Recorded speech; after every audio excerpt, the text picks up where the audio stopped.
The rain lashed against the window, a rhythmic counterpoint to the frantic pounding on my door. Heart hammering a frantic tattoo against my ribs, I peeked through the peephole.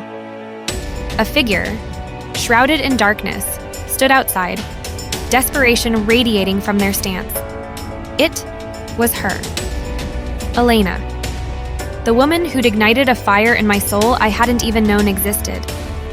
We were a secret, a forbidden dance in a world painted black and white. But tonight, that secret was about to be shattered. The knob rattled, a desperate plea in the metallic sound. I knew the consequences of letting her in, the potential destruction it could unleash on my perfectly curated life.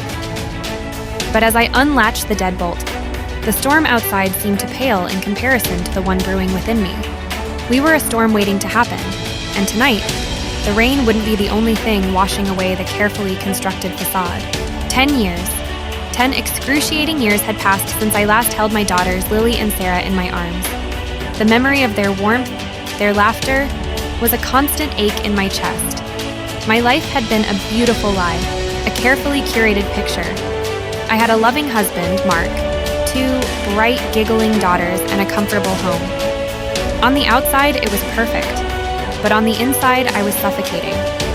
I was a lesbian, living a life that denied who I truly was. It was a Tuesday, unremarkable and mundane, until Elena, with her sunshine smile and eyes that held the ocean's mystery, walked in. Her touch on my cheek, a stray caress that lingered, ignited a fire I didn't know existed. The kiss that followed was whispered desperation, a homecoming, to a part of myself I'd locked away. Her fingers tangled in my hair, mine tracing the curve of her back, a language spoken only by our starved souls. We fit together like missing puzzle pieces, a desperate yearning finally finding solace.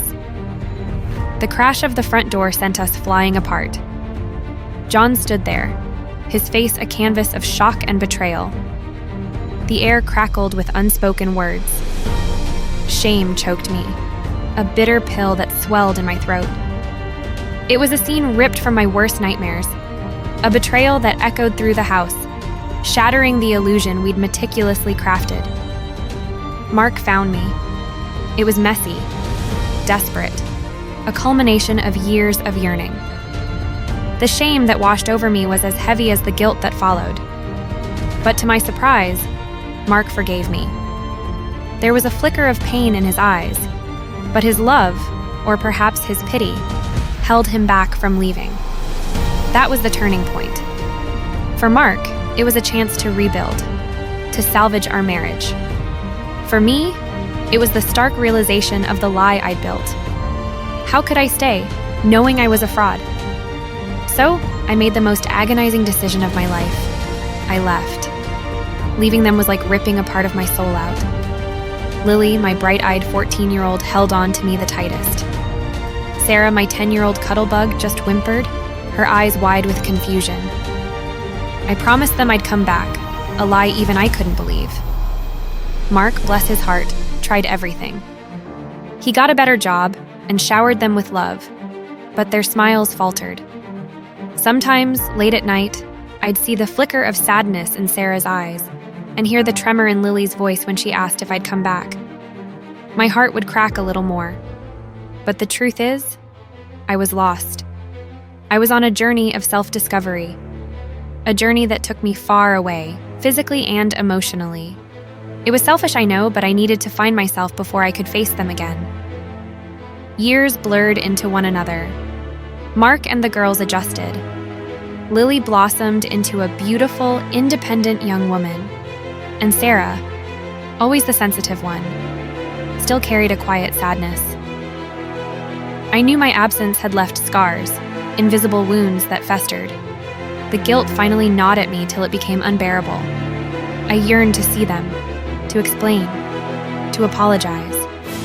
Maybe, just maybe, there was a chance at forgiveness. Standing at our old doorstep, a million emotions choked me.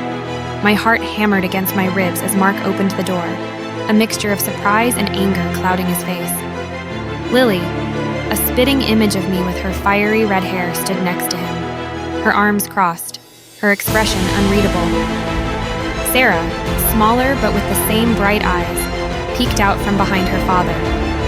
My voice trembled as I choked out apologies, pouring out my regrets. Lily's eyes hardened, and Sarah burst into tears, running upstairs. Mark's voice was firm, devoid of any warmth. He explained that it was their decision if they wanted to rebuild a relationship. The weight of their rejection settled on me like a suffocating blanket, but I clung to hope. A few days later, I caught them playing in the park. Lily saw me first, her face contorting in a mix of anger and hurt. She spoke of the years Mark spent battling depression, a consequence of my leaving. Her words were a punch to the gut. Mark appeared behind them, his eyes pleading. He reiterated it was best if I stayed away. The air crackled with tension. Tears streamed down my face as I left. Their image of me, a broken, rejected figure, etched in my mind. Later, I found Sarah alone. This time I explained my struggles, my longing for them. She listened, a flicker of understanding fighting with the resentment. But her last words left me shattered. Were we just a backup plan? She whispered, her voice trembling. That night, under the cold, indifferent stars, I realized the enormity of my mistakes. I had built a wall of lies, and in the process, destroyed the one thing that truly mattered: my family. The years I spent on my self-discovery journey may have helped me understand myself, but they left them with scars that may never heal. I had a choice to make: respect their boundaries, or continue my futile attempts at reconciliation. With a heavy heart, I decided on the former. I would stay away, but I would never stop loving them. Maybe someday they'd understand. Maybe someday they'd forgive me. But for now, all I could do was watch from afar, a silent guardian angel, praying they'd find happiness, even if it wasn't with me. Years bled into one another again, each one a silent apology letter I wrote in my heart. Birthdays and holidays passed without a whisper. Social media was a minefield I dared not enter. The happy pictures of Lily graduating, Sarah winning a soccer trophy, a constant reminder of the life I'd forfeited. One evening, at a fundraiser, I met Chloe. With her kind eyes and gentle laugh, she understood my story in a way no one else could. We started dating, a slow, cautious dance towards happiness. Chloe understood my baggage, my unwavering love for my daughters, and the crippling fear of rejection.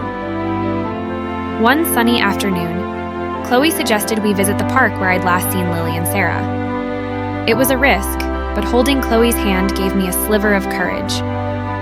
We sat on a bench, watching children chase pigeons. Suddenly, a familiar, fiery red mane caught my eye. It was Lily. Panic threatened to consume me, but before I could retreat, Chloe squeezed my hand. Lily, older now, her face etched with a maturity beyond her years, walked towards us. "Mom," she said, her voice flat, devoid of any warmth. "This is Chloe?" My throat tightened. "Yes, Lily. This is Chloe, my partner." A long silence stretched between us. Then, as if making a monumental decision, Lily gestured at a nearby bench. "Can we talk?" she asked. My heart pounded. Was this a step towards forgiveness? We sat, the silence heavy,